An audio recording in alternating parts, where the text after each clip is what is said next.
Oke, assalamualaikum warahmatullahi wabarakatuh. Selamat malam, Waalaikumsalam. mahasiswa yang mengikuti ajak kuliah ini. Perlu diingatkan, ini adalah mata kuliah terkait dengan inovasi dan kewirausahaan. Oke, kita akan saya presentasikan.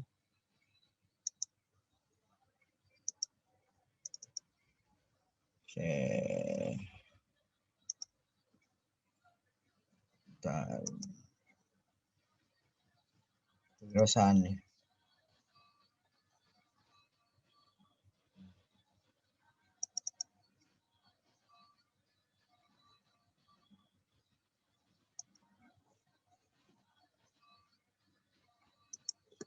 Oke, ini kalian ada semester akhir ya. Ini biasanya semester akhir.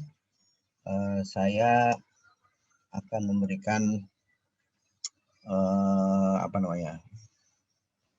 pengetahuan terkait dengan entrepreneurship atau kewirausahaan, dan pada acara mata kuliah ini saya tambahkan inovasinya aja. Memang ada inovasinya diutamakan di depan, baru kita ngomongin entrepreneurship ya. Oke, kita bahas terkait dengan sebelum inovasi itu kita akan bahas mengenai kreatif dan inovasi. Nah, kreatif dan inovasi ini merupakan sebuah kondisi atau sesuatu yang harus diciptakan, memiliki sesuatu yang bisa memberikan hal yang baru kepada orang-orang ya. Pertama, terkait dengan kreativitas. Jadi kreativitas itu persepsinya adalah kita harus memikirkan sesuatu yang baru. Jadi kalau memikir sesuatu yang diciptakan terus modelnya yang lama, yang kemarin-kemarin orang lain udah pada tahu, nah itu bukan kreatif namanya. Itu nyontek namanya, ataupun namanya mengadopsi. Itu sesuatu yang baru. Yang kreatif itu. Pasti kreatif ini juga merupakan karakter atau kemampuan seseorang untuk melahirkan sesuatu yang baru, ide-ide baru, ide-ide brilian. Orang lain belum bikin, dia yang bikin. Yaitu berupa gagasan-gagasan maupun karya nyata yang relatif berbeda dengan apa yang telah ada sebelumnya. Misalnya di Untab, kira-kira apa yang bisa memberikan suatu kegiatan atau hal kreatif atau alat atau apa yang belum orang terpikirkan ke arah sana, tapi kita bikinkan itu sesuatu yang baru ya, orang yang belum pernah terpikirkan kita pikirkan, sesuatu yang belum pernah dikerjakan sama orang. Nah, itu disebut dengan kreatif. Nah, kemudian bagaimana cara melihat berpikir kreatif itu? Yaitu kita harus melihat dengan sudut pandang yang baru, sudut pandang yang berbeda dari kebanyakan orang. Jadi kita harus melihat sesuatu itu akan melihat dari sisi yang lain. Contoh, ini gelas dari sudut ini seperti bentuknya begini, tetapi kita harus berupaya untuk mencari sudut pandang yang lain dari atas, dari bawah, gitu ya. Itu merupakan cara berpikir kreatif. Dia selalu mencari sudut pandang yang berbeda. Kemudian yang kedua adalah berpikir kreatif itu selalu menemukan sesuatu hubungan yang baru, sesuatu bisa juga dihubungkan dengan hal lain, tetapi memiliki sehingga mendorong bahwa ini sangat urgent sekali. Contoh misalnya kita menciptakan, misalnya kita terkait dengan kebutuhan misalnya di kampus ya, itu hubungan kita misalnya dalam perkembangan, misalnya dalam kampus itu orang bayar sesuatu kepada kampus, tidak punya bukti-bukti yang jelas, dan kemudian itu bisa juga kita melakukan teknologi, kita pakai aplikasi sehingga orang membayar pakai e-payment itu akan lebih mudah terrecord dengan baik.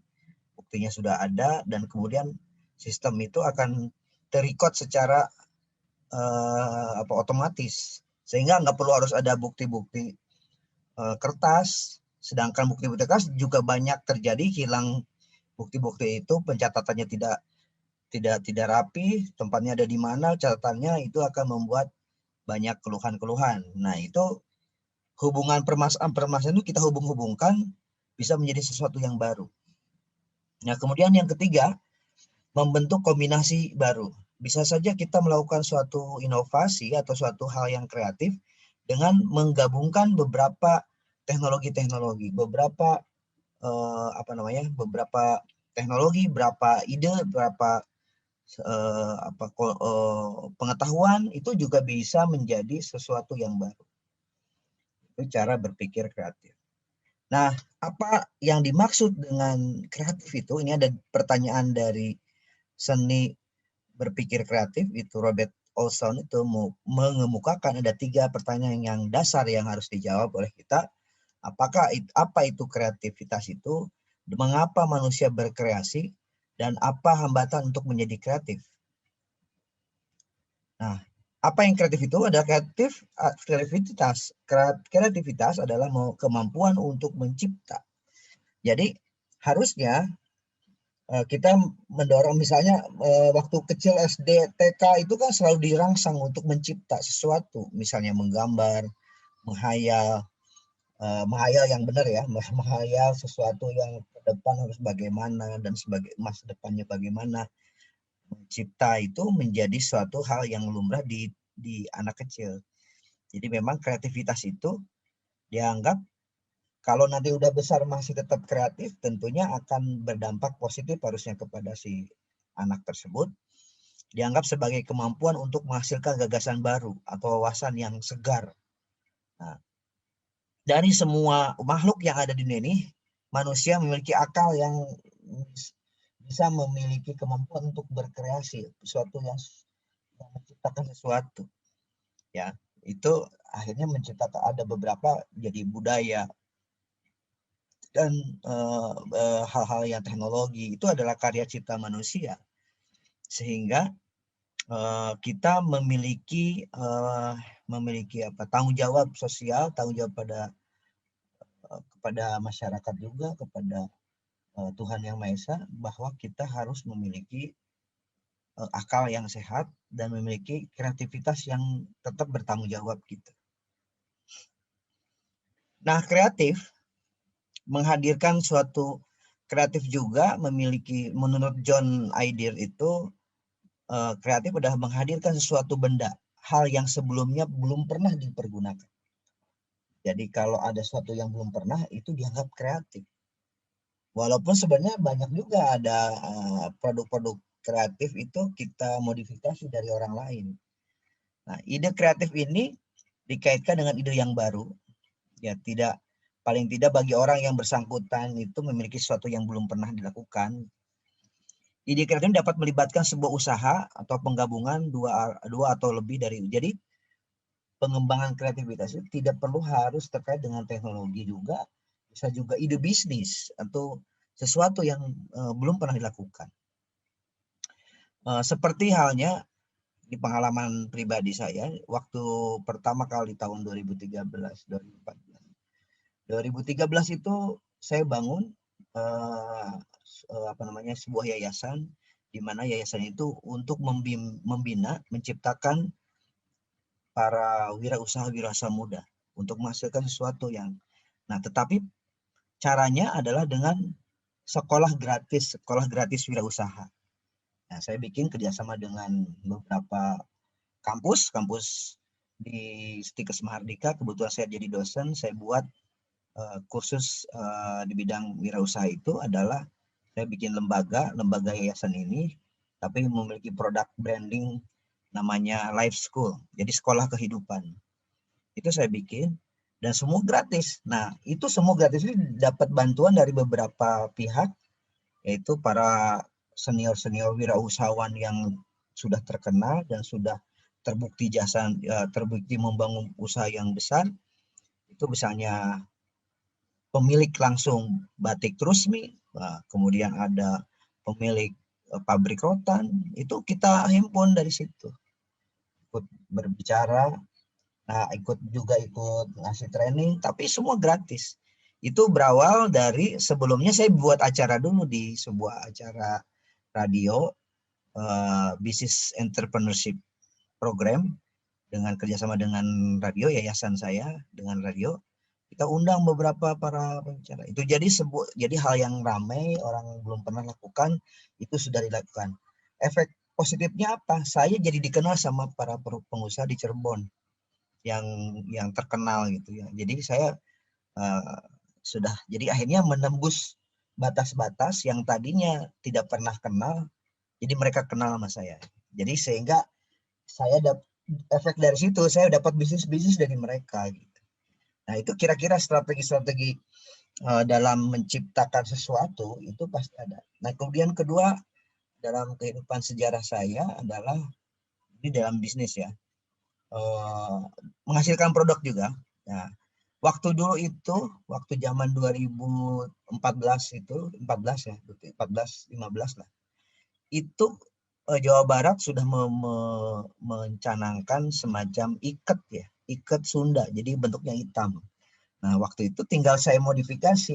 Nah, kita punya iket juga di Cirebon, iket Cirebon. Iket Cirebon itu iket, cuman ininya warna-warni atau warna batik Cirebon, semacam ada Megamendung dan lain sebagainya. Itu saya klaim menjadi sebuah iket kreatif ya, iket Cirebon. Dari situlah saya waktu saya jual itu dilihat sama wali kota almarhum Pak yang meninggal tuh, Pak siapa? Siapa namanya? Saya lupa. Aduh, wali kota yang meninggal siapa ya? Wali kota yang 2013-14 itu, udah gitu langsung dikenalkan oleh sama seseorang pejabat itu. Wah, ini apa nih, ke Cirebon. Wah, udah dari situ dia mencanangkan setiap Rabu, Kamis, Jumat semua pegawai negeri harus pakai ikat Cirebon. Jadi di situ saya dapat orderan yang banyak. Dari situ saya buka toko di CSB, saya buka toko budaya Cirebon dan Jawa Barat. Nah, dari situ saya dapat penghasilan yang lumayan. Dan pesanan ada dari artis, dari orang asing itu belanja ke saya untuk mencari oleh-oleh di bidang budaya gitu. Sehingga dari situlah mulai saya terjun di dunia pariwisata. Nah, ide-ide itu tersebut itu orang mungkin lebih harus dengan mudah untuk mengeluarkan ide-ide tersebut. Ini ada ide. Kadang-kadang saya lagi tidur dapat ide kreatif, langsung bangun, nggak perlu harus bikin proposal, tinggal telepon sana telepon sini karena punya relasi yang besar, yang banyak. Oh, idenya begini, oke, didukung. Akhirnya buatlah. Hal-hal yang kreatif itu sebenarnya semua orang bisa dilakukan. Sesuatu yang memang belum pernah dilakukan sama orang, kita lakukan sebagai bentuk solusi kepada masyarakat. Itu dari segi bisnis ya. Kalau teknologi mungkin banyak lagi yang harus kita bahas lagi. Untuk kalian yang teknik industri, harusnya ada dua jenis ya. Ada ide-ide bisnis ataupun ide-ide teknologi gitu. Atau ide-ide yang lain yang bisa kita siapkan, kita hadirkan. Ya, ciri-ciri orang yang kreatif pertama adalah fluency atau kelancaran. Kelancaran menghasilkan sebuah ide-ide gitu. Ide-ide, oh ini apa? Jadi jangan sampai cari idenya lama banget gitu. Karena biasanya harus diperlancar karena ada banyak referensi atau banyak membaca buku-buku literasi sehingga akan memancing kreativitas. Ya. Kemudian adalah flexibility. Orang yang kreatif itu biasanya dibutuhkan orang yang luas dalam memecahkan masalah. Jadi tidak tergantung kepada pendapat kita, tapi kita harus bisa memenuhi maksimum adalah orang-orang yang punya kepentingan di sebuah permasalahan tersebut akan bisa terpenuhi. Jadi kita bisa untuk menggali kebutuhan orang-orang yang punya kepentingan di suatu masalah tersebut, dan kita secara kreatif akan memberikan solusi-solusi yang yang minimal bisa memuaskan hampir semua stakeholder, atau stakeholder itu orang yang punya kepentingan. Itu flexibility. Yang kedua originality, atau orang kita harus orang originality harus mempunyai keaslian atau ide-ide dasar asli gitu, bukan hanya ngambil nyontek dari orang terus kemudian dilaksanakan. Itu perlu orang yang original, yang betul-betul memiliki gagasan aslinya. Terus kemudian elaboration atau menguraikan secara rinci dari kepentingan tersebut atau dari sesuatu itu didetilkan lagi untuk bisa dikawinkan ataupun dicari permasalahannya. Kemudian redefinition atau merumuskan kembali, kemampuan merumuskan kembali perspektif yang baik, perspektif dari setiap kepentingan. Kita harus melakukan semacam pengkajian supaya mereka memiliki kesamaan satu pendapat. Jadi contoh misalnya waktu itu dihadapkan pada suatu permasalahan satu perusahaan keluarga yang satu sama lain memiliki kepentingan yang berbeda-beda. Caranya ya saya waktu itu datengin langsung kepada setiap pemilik saham, kita diskusi, ngobrol maunya apa, saya catat semua, saya gambarkan, saya petakan, oh keinginannya harus begini, berarti sistem yang akan kita buat berdasarkan permintaan seluruh stakeholder. Jadi ini yang menurut para ahli, ini adalah merupakan kemampuan orang kreatif dalam rincian dari kemampuan orang kreatif, sehingga sebisa mungkin kita mendekati hal itu. Nah, kemudian kalau kita mau kreatif tentunya pasti ada dipelajari menurut Deddy Supriyadi tahun 94, ternyata ada beberapa hal yang menghambat orang jadi kreatif. Pertama, karena kebiasaan. Ya, kebiasaan yang tidak mendukung kreativitas itu bisa menghambat dari kreativitas kita. Kemudian keterbatasan waktu dan energi juga menjadi salah satu faktor. Jadi alasan-alasan apa menurut para manusia atau orang-orang yang diwawancara itu, muncul keterbatasan waktu dan energi, sehingga yang tadinya biasanya rutinitas itu tidak punya sempat lagi untuk melakukan hal yang kreatif. Kemudian ketidakmampuan mengenali masalah. Ini yang rata-rata dimiliki oleh umat manusia ini, karena dia tidak paham dengan masalah, sehingga bagaimana dia bisa menciptakan sebuah kreativitas kalau tidak memahami masalah. Keempat itu adalah kebanyakan karena takut gagal. Jadi sesuatu yang hal kreatif itu karena takut gagal. Akhirnya dia tidak pernah melakukan hal sesuatu yang kreatif. Kemudian karena kritik orang lain. Jadi itulah, kalau karena ada kritik dari orang lain sehingga dia membuat kita jadi stop untuk melakukan hal yang kritik. Jadi sebelum dilakukan udah kritik duluan, udah malas duluan. Nah, itu sebenarnya nggak begitu harusnya. Saya tipikal orang yang memang mau dikritik tetapi tidak perlu harus masukin ke dalam hati. Jadi tetap jadi masukan untuk kita perbaiki ke depan. Kemudian karena ada orang tuh banyak yang cepat puas diri gitu. Jadi kalau gini juga udah cukup kan, itu yang menjadi sesuatu orang tidak kreatif menghasilkan sesuatu yang bisa merubah sesuatu menjadi yang lebih baik lagi. Biasanya karena banyak dipengaruhi orang lain, ini menurut ini, akhirnya tidak berpendirian. Kemudian terakhir adalah kesulitan memusatkan konsentrasi. Ya, ini tidak bisa fokus pada sesuatu hal sehingga kreativitas tidak muncul. Kalau saya rasakan kreativitas itu semacam, kalau saya pengalaman saya kayak gini, tiba-tiba ada satu inspirasi, kalau udah datang idenya itu saya nggak bisa tidur, bisa bulak-balik kayak ngomong sendiri, menggambarkan sendiri. Jadi proses inspirasi itu akan jalan, setelah itu baru kita tuangkan sesuatu, saya selesaikan. Jadi memang butuh konsentrasi untuk menghasilkan sesuatu hal yang kreatif. Nah, ini kira-kira hambatan kreatif yang dibangun oleh menurut Adam konseptual block busting. Jadi menghambat orang untuk busting, untuk melesit gitu. Itu pertama tadi ada ekspresif, actuality, kemudian environment, lingkungan yang mempengaruhi, kultural yang mempengaruhi imajinasi, emosi, dan perseptual. Jadi hal-hal ini yang menghambat kreativitas untuk bisa melejit gitu ya. Karena memang kemampuan kita harus membaca seluruh perspektif. Nah, kalau ini kalian gambar apa?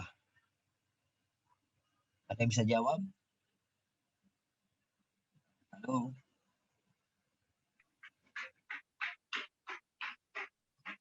Halo. Ini gambar apa? Halo? Gambar cewek, Pak. Orang. Gambar cewek. Ada yang lain? Nenek-nenek, Berarti Pak. otaknya cewek mulu tuh. Iya tuh Yusuf tuh. Ada gambar lain nggak selain cewek? Gambar Fauji, bukan. Hah? Gambar Fauji. Gambar Bu Ida, Pak. Hah? Bu Ida. Waduh. Bu Ida mah nggak mancung kayak gini. Ini ada perspektif lain, ini kelihatannya seperti nenek-nenek. Tapi ada juga yang bilang anak muda, nona-nona. Terus ada lagi nggak? Jadi kesimpulannya adalah gini. Melihat sebuah masalah itu tergantung perspektif kita. Ada yang melihatnya seperti wanita, masih muda, ada yang udah tua. Udah kelar. Apa yang udah kelar? Jadi perspektif itu dalam sebuah masalah tergantung kita melihat dari sisi mana. Ya. Biasanya tergantung dari pemikiran yang selama ini. Contoh misalnya ada Romeo dan Juliet terbujur kaku di lantai. Ada air tergenang di dekat mereka. Satu-satunya jendela di ruang itu terbuka. Tebak apa yang terjadi? Apa yang bisa dikatakan dari sebuah kasus ini? Ada yang ini ingin bercerita, melanjutkan ceritanya atau melengkapi ceritanya? Halo? Ada yang bisa?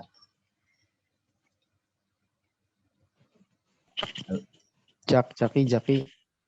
Jabri? Maka silakan Aditya yang suka berbaca cerita. Oh ya, Adit. Iya, suka cerita itu, Pak. Cerita apa? Cerita ini Romeo Juliet itu terbujur kaku di lantai. Nah, terusin. Ini apa nih ceritanya apa susunan?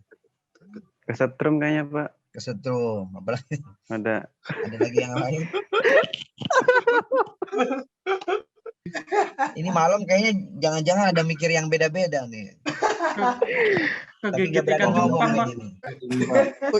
Ucup wis mulai koslet, Ucup. Iko anak aliran listrik, anak banyu. Oh, ada banyu ya. Rumahmu kemarin kebanjiran ya? Iya, Pak. Nah, saya bisa nebak. Ini tahu sih, Pak. Tahu ya. Jadi gini, orang itu, nah ini membaca pemikiran orang itu dengan cara kalau dia menceritakan sesuatu yang misalnya dipancing untuk berpikir seperti ini, dia akan bercerita tentang pengalaman yang terakhir dia lakukan yang terjadi. Iya. Jadi karena pengalamannya di banjir, dia ceritanya pasti ini lagi banjir gini. Pasti itu banjir. Itu saya diajari fisiologi itu tentang. Misalnya gini, itu kan pernah enggak ada satu di televisi kan dilihat tuh. Dia bisa nebak bahwa tebakannya dia benar. Jadi ada satu panggung ya, kemudian ada pertanyaan di situ. Suatu benda namanya berbentuk bulat. Apakah itu? Setiap ini dijawab masing-masing seluruh peserta yang masuk ke ruangan itu ditulis tuh. Suatu benda berbentuk bulat. Nah, apa? Nah, ada yang ini. Semua rata pas ditulis kemudian sudah ditebak di suatu tempat yang dikunci, sudah bisa ditebak di dalam kunci itu isinya apa? Balon. Semua balon. Artinya orang itu diambil terus dibuka, kenapa jadi balon? Bisa sama tebakan dia di dalam sebuah kotak yang terkunci. Ternyata rahasianya adalah pada saat manusia atau orang-orang yang datang ke ruangan tersebut, di tempat-tempat yang semua ada di situ dipasang balon-balon. Sehingga pada saat setelah masuk ke ruangan tersebut, seperti nggak terasa apa-apa, kemudian dikasih pancingan berbentuk bulat apa. Semua peserta ngomongnya balon. Jadi dia bisa membaca, karena setiap orang itu membaca pada saat dia meloading otaknya, dia pasti meloading informasi yang terakhir dia terima. Oke. Ternyata ceritanya begini ya, 2 ikan tengah berenang dalam akuarium, mereka terletak di jalan jendela, tiba-tiba ada angin bertiup kencang meniup jendela dan akuarium tersebut menjatuhkan mereka, ikut terpapar ke lantai, lama-lama mati karena tidak bisa hidup tanpa air. Kedua ikan tersebut namanya Romeo dan Juliet. Jadi sesuatu hal itu tidak bisa kita apa namanya? Ya, setiap orang memiliki persepsi, ada suatu kondisi pasti persepsinya beda-beda. Nah, ternyata pas kita sesuatu itu kita gali, ternyata real kenyataannya tuh begini. Jadi memang mau nggak mau dalam menilai sesuatu masalah secara kreatif, kita harus memiliki menggali potensi-potensi kemungkinan terjadi, kalau bisa mendapatkan data-data baru lagi supaya menyelesaikan masalah atau membuat sebuah ide-ide kreatif itu secara kita memiliki data yang lebih komplit. Jadi haruslah kita sebenarnya memiliki sudut pandang yang baru. Jadi sebenarnya masalah yang kita hadapi tidak berubah, tetapi kita ubah adalah cara memandang masalah tersebut. Jadi kalau kita berpandangan positif, pasti hasilnya positif. Tapi kalau misalnya kita negatif, ya pasti negatif. Jadi kalau kita memiliki masalah, pasti harus berpikir positif supaya kita pemikirannya di positif. Kalau kita negatif, ya pasti akan negatif. Jadi pemikiran kreatif itu selalu bertanya. Jadi harus bertanya terus, menggali dengan shape itu adalah bentuk. Jadi pakai pola scombs. Harus jelas shape-nya atau bentuknya, warnanya apa, siapa yang gunain, materialnya apa, partnya apa, size-nya apa. Itu yang harus dipergunakan. Nah, ini adalah contoh-contoh produk-produk kreatif yang dilakukan. Misalnya kita menghasilkan produk yang unik misalnya, yaitu semangka kotak atau handphone apa nih yang dulu, zaman dulu ya. Nah, terus kemudian ada ide kreatif menggambar kartun kah, apa di sini ada satu kayak apa namanya, lampu pijar, tapi ini ada supaya gampang diperbaiki, ini bisa ada turun naik ini. Gantungan baju tuh. Gantungan baju tuh, gantungan baju ya. Oh ya, gantungan baju nih kayaknya, bukan neon ya. Oke, next. Jadi teknik kreatif itu, teknik menciptakan sesuatu adalah satu bisa membuat kombinasi-kombinasi baru. Jadi solusi ide kreatif di satu benda kita gabungkan dengan sesuatu ide baru gitu. Kedua adalah menggunakan input yang random. Bisa saja kita inputnya adalah secara acak, apa aja yang bisa menjadi masukan kita. Kemudian membuat eliminasi atau kita bikin alternatif sebanyak mungkin, kayak semacam brainstorming, tahu nggak caranya? Brainstorming itu semua orang kemudian dibikin, silakan ide apa, dicatat aja semua, baru kita mulai eliminasi beberapa alternatif kemungkinan sebuah ide itu. Nanti ini nggak masuk akal, coret, masuk akal, sampai menjadi ide-idenya semakin mengecil. Nah, kemudian menggunakan alternatif, ini kaitan dengan Artemis, menggunakan teknik yang sebelumnya, alternatif dulu, baru eliminasi. Kemudian mencoba cara berpikir terbalik. Artinya kalau cara berpikir terbalik itu, misalkan gini, kalau melihat sebuah masalah kualitas misalnya, apa sih kualitas itu? Jadi kan tidak mungkin kita orang selalu berpikir dari belakang ke depan kualitasnya, tetapi berpikir terbalik. Tar dulu, berarti harus kita berpikir dulu, nanya dulu kepada pengguna terakhir apa yang dibutuhkan, baru tarik ke belakang kayak gitu. Jadi ini hal-hal yang teknik-teknik yang bagi kita menghasilkan sesuatu yang kreatif. Terus kemudian kasus-kasus ekstrim juga bisa kita gunakan. Ide-ide kreatif yang sangat ekstrim bisa lompatan, membuat lompatan-lompatan. Semacam lompatan yang baru itu berakibat kepada efek-efek yang lain. Contoh misalnya internet, ini ide kreatif yang awal, tapi bisa merubah kebiasaan, merubah banyak hal yang bisnis judi berubah karena dengan adanya internet kita nggak perlu harus ketemu dengan ngasih kuliah gitu.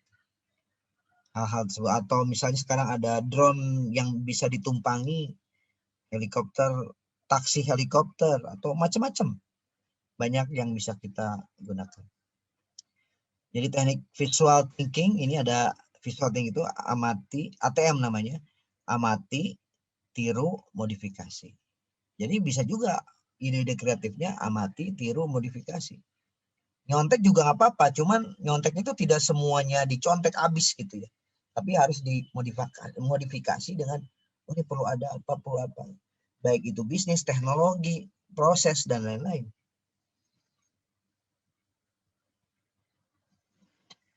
Tips meningkatkan kreativitas. Pertama, tingkatkan penggunaan otak kanan. Jadi kita punya otak kanan dan kiri ya. Anda melalui stimulus visualisasi tujuan atau mempelajari musik. Jadi merangsang dulu. Jadi biasanya orang kreatif itu orang yang suka di bidang seni gitu.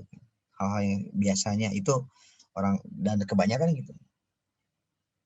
Banyak teman saya juga dianggap kreatif karena biasanya karena saya orang seni ya, sebenarnya orang seni.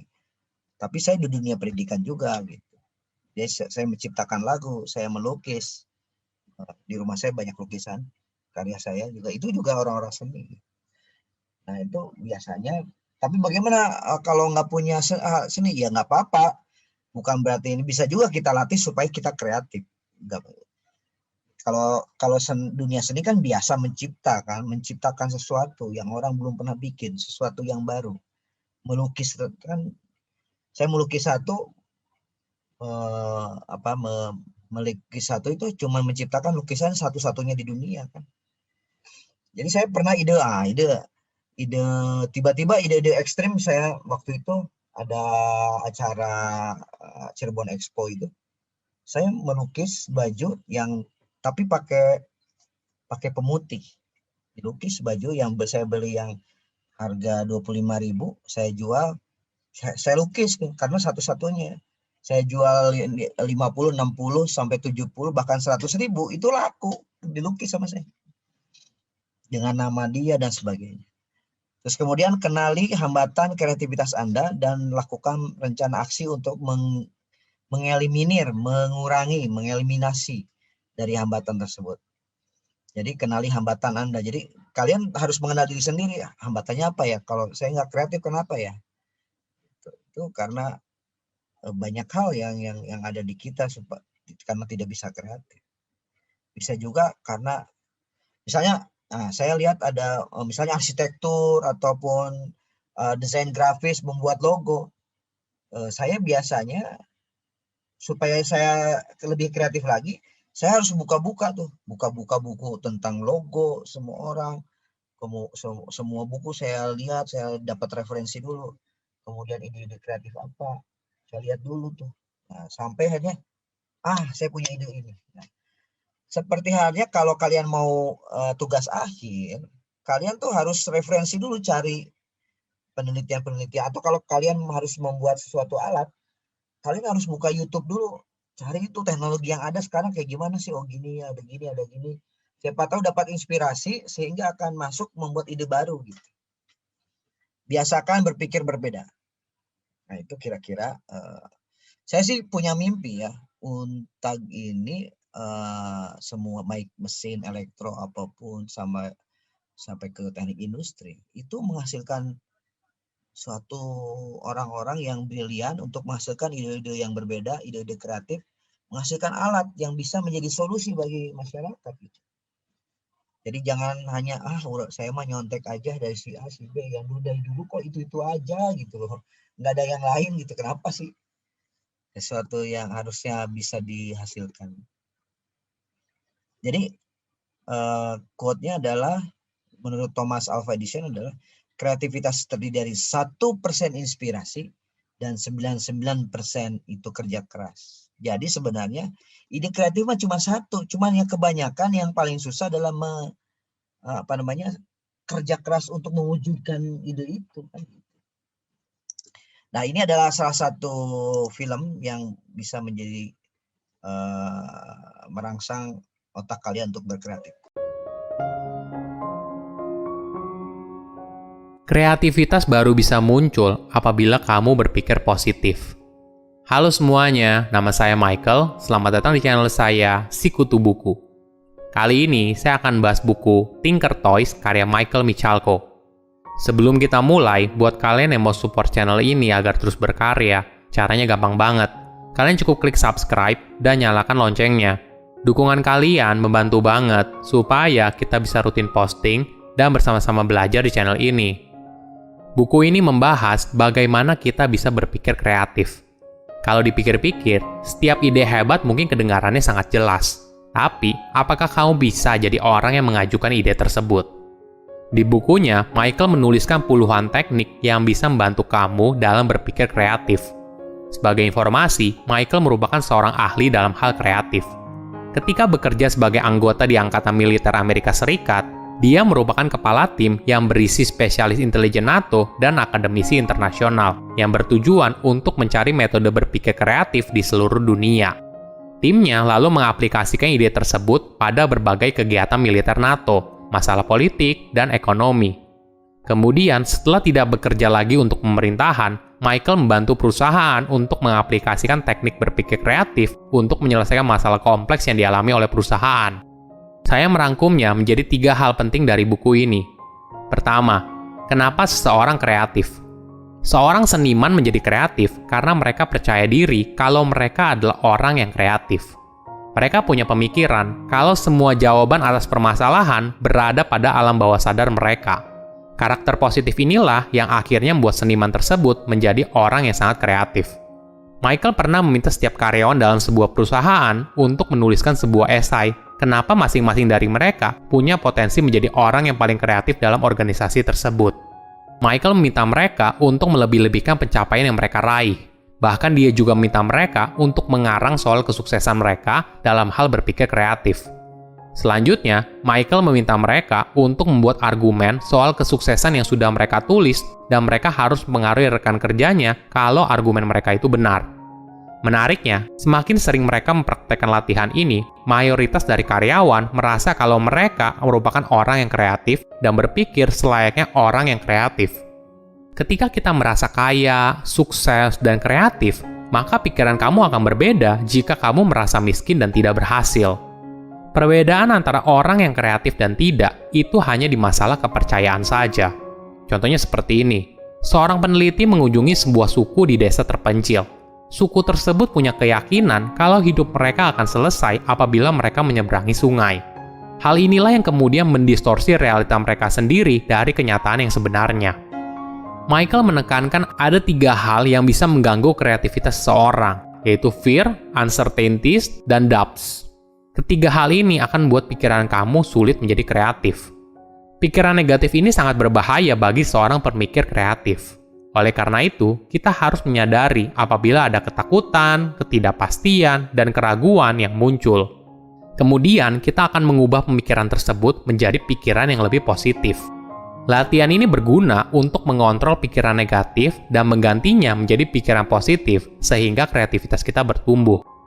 Michael juga menyarankan kita untuk punya kebiasaan dalam mengingat keberhasilan kita, kualitas terbaik kita, dan melupakan kegagalan. Kesuksesan akan menghasilkan kesuksesan. Kesuksesan kecil akan membawa ke kesuksesan yang lebih besar. Ini merupakan kebiasaan yang baik. Jika kamu harus terbiasa mengingat kualitas baikmu dan kesuksesanmu, maka kamu akan menghasilkan kesuksesan di masa depan. Kamu juga bisa menulis kalimat afirmasi yang kamu percayai dan memvisualisasikan dirimu sebagai orang yang kreatif. Latihan ini berfungsi untuk mengaruhi otak kamu untuk menjadi kreatif. Kedua, melihat dari sisi yang berbeda. Kamu tidak akan bisa berpikir out of the box apabila kamu hanya berpikir di satu arah terus-menerus. Ketika perhatian kamu hanya fokus pada satu masalah, maka hanya akan ada beberapa pola yang mendominasi pikiranmu.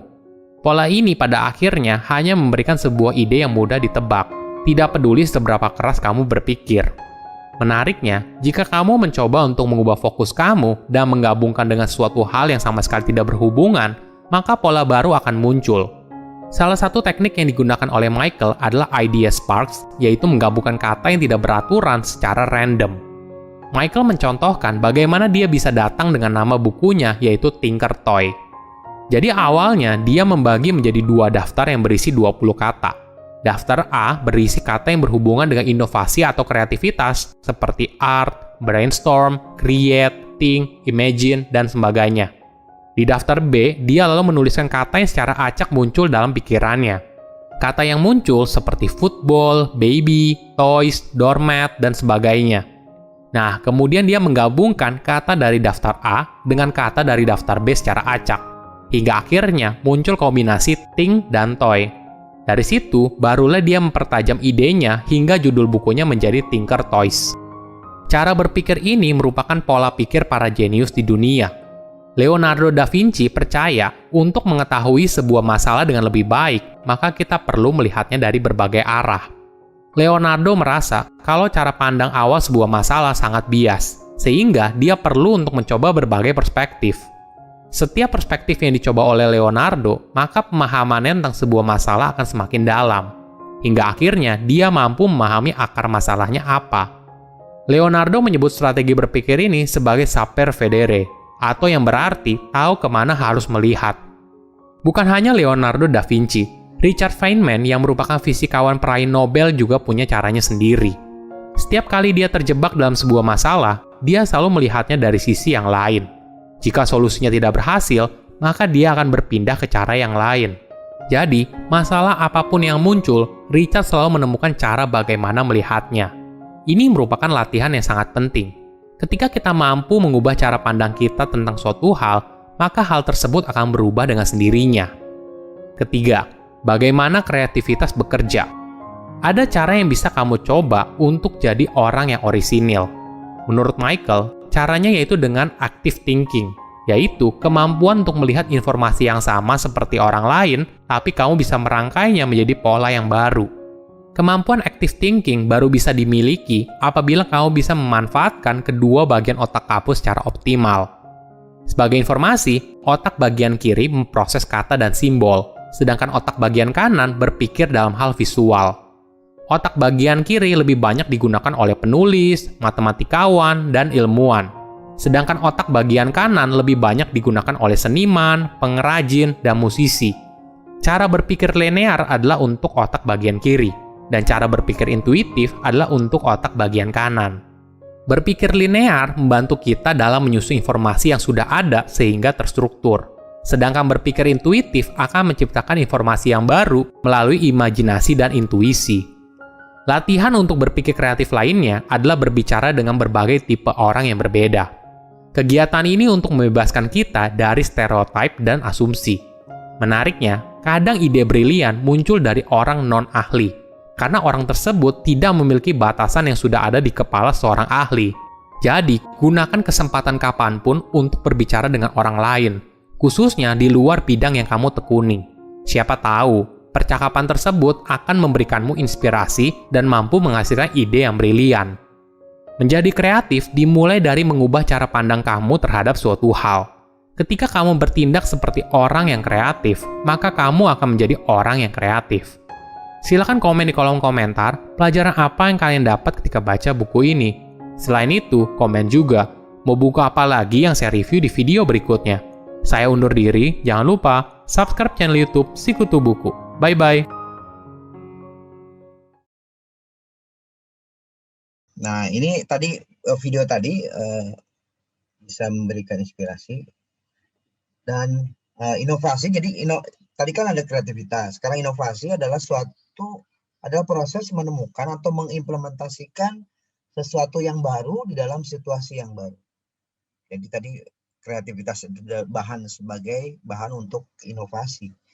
Konsep kebaruan ini berbeda dengan kebanyakan orang, sifatnya relatif. Jadi memang kadang-kadang ada yang bilang ini baru, ini ada yang enggak, tergantung si pengalaman orang tersebut. Nah, jadi inovasi memikirkan melakukan sesuatu baru, menambah atau menciptakan nilai atau manfaat. Jadi kalau kita membuat ada tugas akhir, kita harus sesuatu yang baru, tapi dengan cara bisa juga dengan menambahkan nilai, menambahkan manfaat, sehingga ada sesuatu yang berbeda dengan produk yang kita ciptakan. Yang berikutnya juga, untuk menghasilkan perilaku inovatif ini, seseorang harus melihat inovasi secara mendasar sebagai proses yang dapat dikelola menurut John Ider tahun 1996. Nah, jadi kita ada yang disebut dengan kreatif. Halo. Harus dimatiin nih. Nah, matiin. Gali. Sugali. Mas Gali. Gal, Oke. dikit Gal. Terus kemudian creative thinker adalah mempunyai power atau kualitas untuk menghasilkan ide-ide. Jadi bisa juga ada orang yang kreatif thinker, jadi menghasilkan ide-ide kreatif. Nah, kalau inovator adalah memperkenalkan sesuatu yang baru sebagai sesuatu yang baru seperti produk atau layanan pada pasar. Tetapi ada unsur investasi ya di situ. Inventor ini sama. Kombinasi antara kreatif dan inovator. Orang yang berani menginvestasikan modalnya. Jadi ini adalah merupakan salah satu definisi-definisi yang ada yang terkait dengan kreativitas. Ada 3 perilaku inovatif menurut John Ider 1996 adalah generating idea. Jadi individu atau kelompok dapat menghasilkan gagasan untuk mengembangkan produk proses pelayanan yang ada sebelumnya atau menciptakan sesuatu yang baru. Jadi menghasilkan gagasan untuk mengembangkan produk. Jadi mengembangkan produk dari yang tadinya produk ini, terus kemudian ada produk baru lagi. Atau proses yang selama ini seperti A, kita harus perbaiki menjadi prosesnya seperti B. Pelayanan yang baru sebelumnya begini, nanti kita perbaiki pelayanan yang lebih baik lagi. Itu generating idea. Kemudian harvesting idea itu masih meliputi kelompok yang sama. Dia tugasnya mengumpulkan ide-ide, kemudian menyaring, mengevaluasi gagasan-gagasan tersebut. Itu konsep itu ada di Six Sigma QCC itu sebenarnya itu harvesting idea. Kemudian developing and implementing this idea. Jadi adalah masih melibatkan kelompok dalam pengembangannya dan meningkatkan gagasan sampai pada diberikannya tanggapan yang berasal dari orang lain. Nah ini sama juga, ini semua itu kalau kalian masuk ke perusahaan itu ada namanya QCC, Six Sigma, dengan metode-metode Seven Tools dan lain-lain ke industri yang sudah besar pasti menerapkan hal itu. Karakter individu untuk memiliki perilaku inovatif adalah biasanya memiliki visi yang jelas terhadap hasil yang akan dicapai, mendefinisikan secara spesifik dan mengambil manfaatnya dari kegiatan tersebut, kemudian mampu menghadirkan contoh, mendapatkan dukungan, berani mampu menghasilkan risiko yang telah diperhitungkan. Dan ada lagi mampu memotivasi, menginspirasi orang lain, mampu mempengaruhi, mampu mengatasi hambatan, memiliki ketekunan, dan mampu meyakinkan orang lain dalam kelompok. Nah, karakter ini menurut Judge GM dan Zhou tahun 2001 adalah mencari tahu teknologi baru.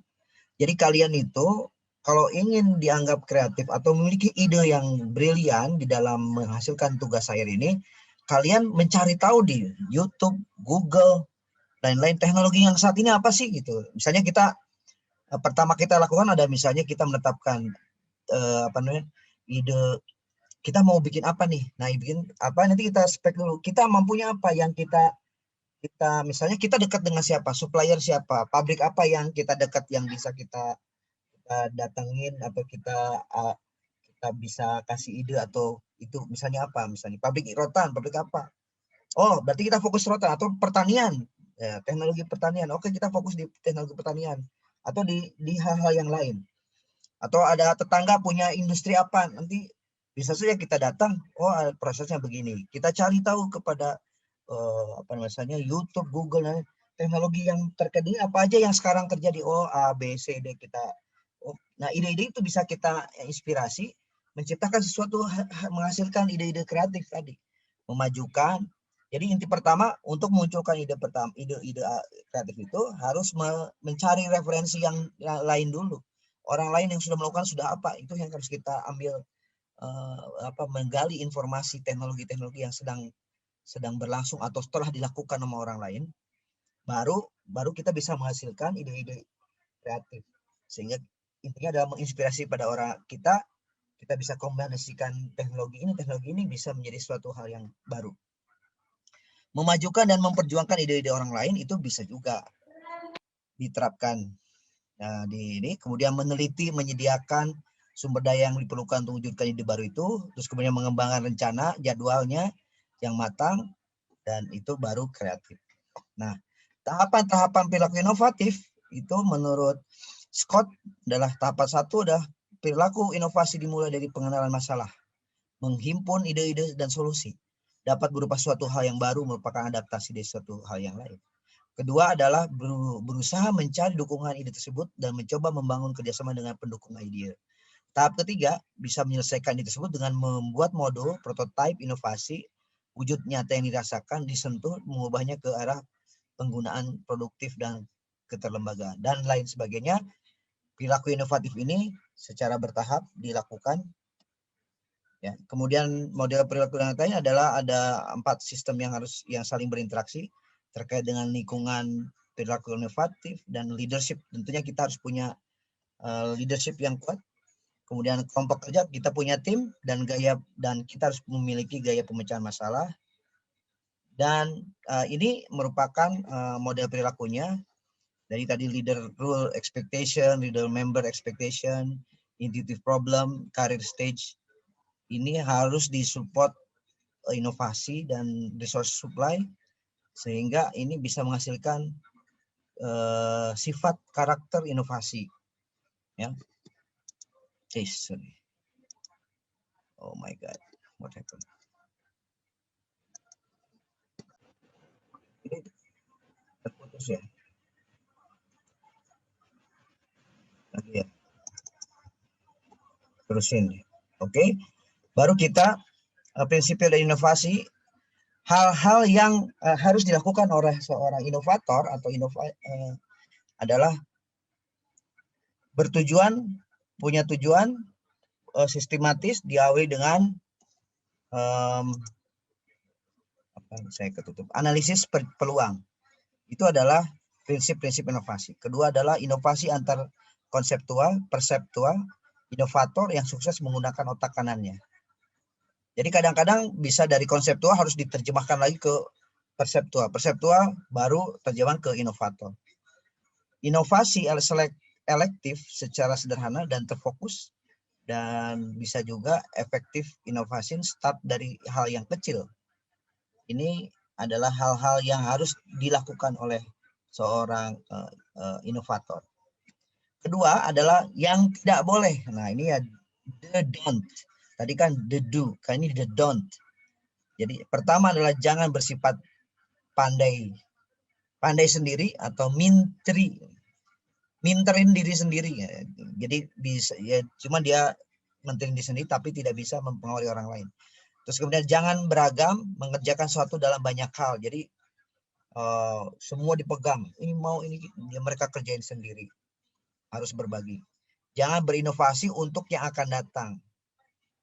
Mungkin yang dimaksud adalah jangan berinovasi yang mungkin tidak bisa diciptakan dalam waktu dekat. Jadi sesuatu yang terlalu menghayal sekali itu juga nggak bagus juga dan susah untuk dilaksanakan. Yang kira-kira yang bisa dicapai aja dulu. Ada 3 kondisi. Inovasi itu adalah kerja. Anggap aja inovasi adalah kerja, bukan angan-angan. Inovasi agar sukses harus dibangun atas dasar kekuatan. Jadi harus punya backupnya, punya misalnya minimal modal, punya keterampilan A, B, C, sehingga bisa inovasi itu bisa terlaksana. Inovasi mempunyai pengaruh sosial dan ekonomi.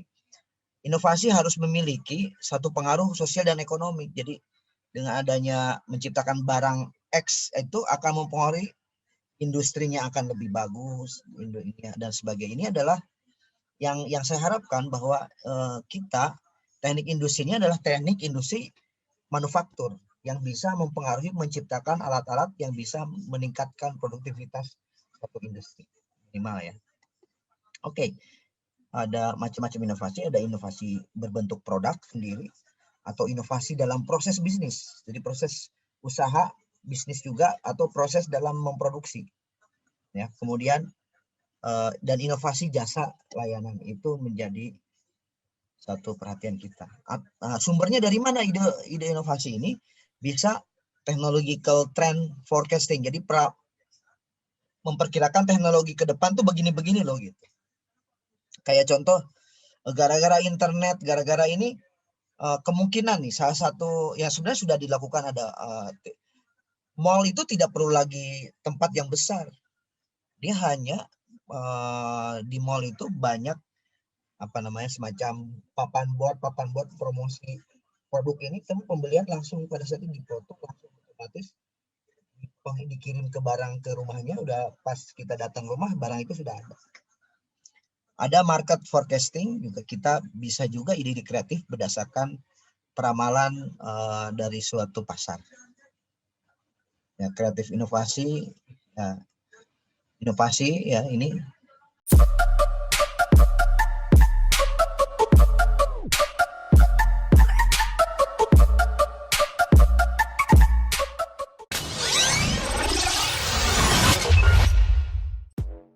Omnidirectional conveyor belt. For many years, all branches of production have been depending on people and manual labor. With the development of mechanical engineering and technology in general, the situation began to change gradually. Today, if we look at the world's major factories, we can see that people's work has already been significantly reduced.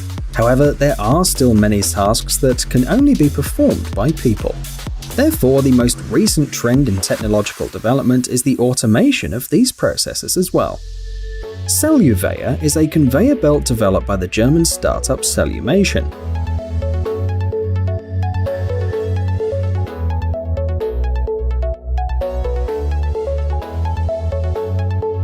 It's a small hexagon with 3 wheels, each of them rotates in a certain direction. A single hexagon is useless in itself. As conceived, they must be used in a group.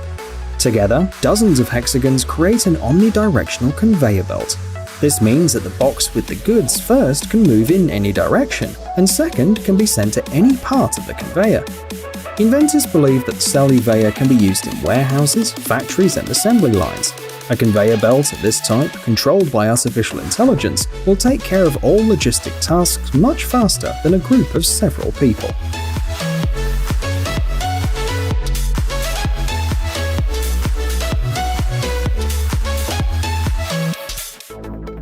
Technological line. When we open a jar of, for example, pineapple slices in syrup, the fruit is already peeled and cut. At the same time, you probably know how difficult it is to peel a pineapple by hand. If there were people in the factories cleaning the fruit, the procedure would take a great deal of time. That's why companies are giving more and more preference to this type of equipment. This technological line was created by the Italian company P&D Fruit Processing Machinery. It consists of 2 machines. These are the PL2D and the SCMA. The first is designed to work with pineapples, melons, and butternut squashes. The equipment effectively removes the skin and eliminates the core, which is not suitable for eating. This machine handles 12 to 14 fruits per minute. There are, however, similar models whose productivity reaches 28 fruits per minute. The next step is a small manual processing.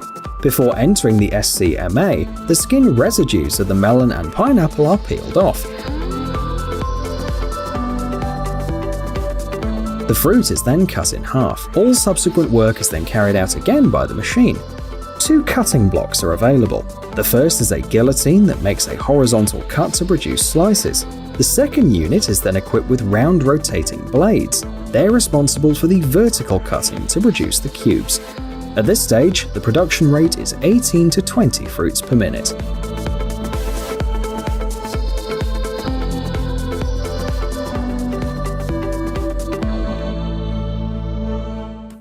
Dispenser. The following equipment that we'll show you is designed to work with meat. The manufacturer, the Spanish company Gesame, recommends using these machines in factories where hamburgers, meatballs, cannellonis, and other similar products are made. Here we have 2 models, the MH100 and the MH Super 114. The principle of operation of the dispenser is very simple. The special 24-litre tank can hold a large quantity of minced meat. The machine creates products with the necessary shape. The thickness, diameter, and type of product are then determined beforehand. In 1 hour, this machine creates up to 1,800 hamburgers and up to 3,600 meatballs.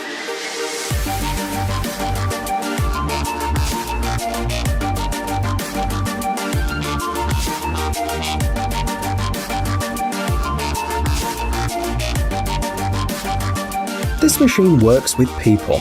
They collect and stack the hamburgers and also form meatballs from the dispensed material. The MH Super 114 is a more powerful and modern machine. It produces up to 3,500 hamburgers and up to 6,000 meatballs per hour. Pay attention to the additional step through which the meat passes. The machine is equipped with a roller that adjusts the thickness of the product. It varies between 20 and 30 millimeters. The advantage of using this equipment is that it carefully controls the amount of meat produced. All portions are identical in weight. This means that the raw materials are used as economically as possible.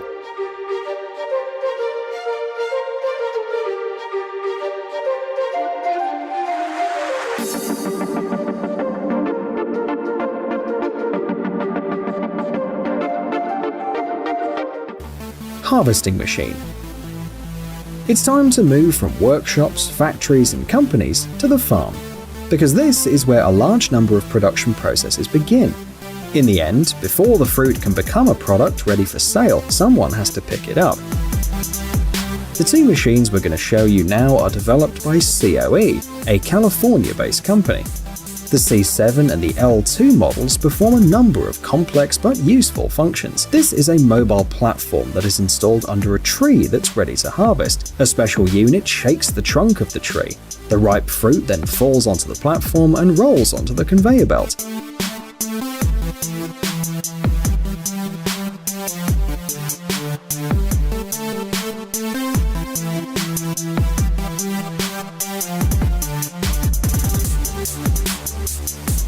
Then a special industrial fan blows out the debris such as branches and leaves. This equipment is designed to work with a wide variety of crops. It can pick plums, apples or other fruits, olives and even nuts. The large platform of the C7 allows you to work simultaneously with several trees. As you can guess, the use of these machines significantly increases the harvesting speed. The harvesting method is delicate, so the quality of the fruit is not affected.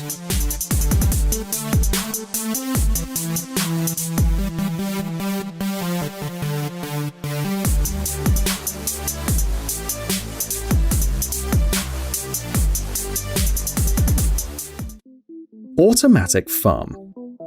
The world's population is constantly growing. If you look at the report of the United Nations Food and Agriculture Organization, you can find the following information.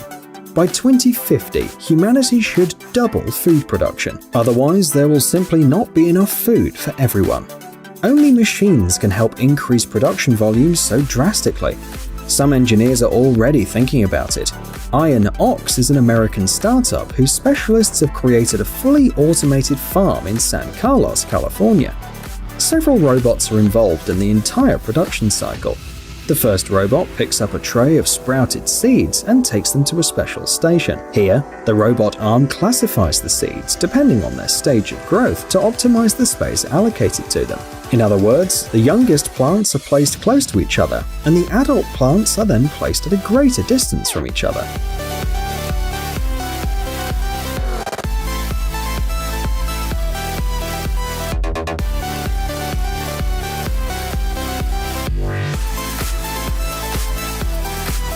This classification allows the farm to be divided into areas where each plant receives the most appropriate care for its stage of development. In a 0.4 hectare farm, the same number of plants that would fit on a 12 hectare traditional farm is planted. The robots can also identify diseases of different crops as well as pests, and to report to the humans. In the future, the expansion of robotic agriculture will not only increase production volumes, people will also receive fresher food, as they won't have to travel long distances from the farm to the shop if it's located within the city.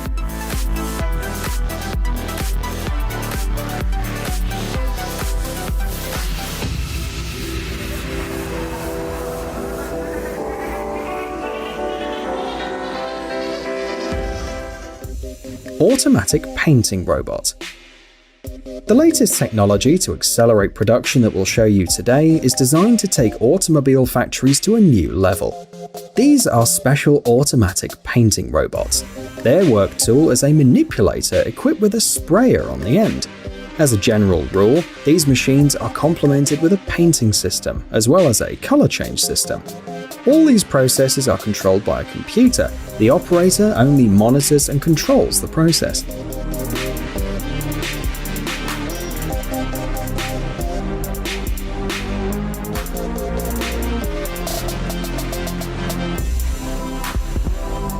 The technology shown has a number of advantages.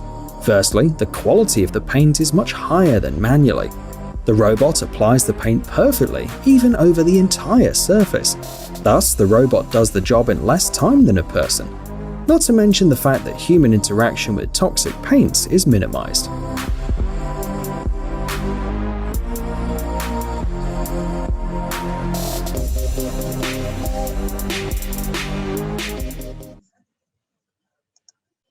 Ya, oke, itu adalah video dan sekaligus mengakhiri dari pertemuan kali ini. Mudah-mudahan bisa memberikan satu inspirasi ya. Amin. Oke, ada pertanyaan? Itu berarti video yang pertama nggak keluar dong suaranya ya? Enggak, Pak. Enggak, Oh. Pak. Iya Pak, nggak ada suaranya yang pertama. Waduh, tapi mudah-mudahan di rekaman ada ya. Nanti kita, kalaupun tidak ada, nanti saya kirim videonya. Videonya jangan bahasa Inggris, Pak. Iya, Ada. Pak, bahasa Inggris. Tetapnya ada suara belum ngerti, Pak. Belum ngerti juga ya. Tapi Aduh, gini. Handung, pada Bandung. Nah, ya kalian jangan, itu tadi kalau kamu udah dari otaknya dari awal, saya nggak bisa bahasa Inggris. Ya udah. Adit tuh belajar bahasa Inggris. Nggak bisa Pak, bahasa Inggris. Nah, kan kita harus Ada berupaya sombong. memaksakan diri untuk, oh ini maksudnya apa ya gitu, mencoba untuk memahami. Kan sebenarnya pakai teknologi HP Translate Google kan pakai suara kan bisa satu-satu, coba. Bisa kan pakai teknologi Google Translate kan pakai suara, otomatis dia keluar sendiri suara bahasa Indonesianya. Nggak tahu ya ada teknologi itu. Halo?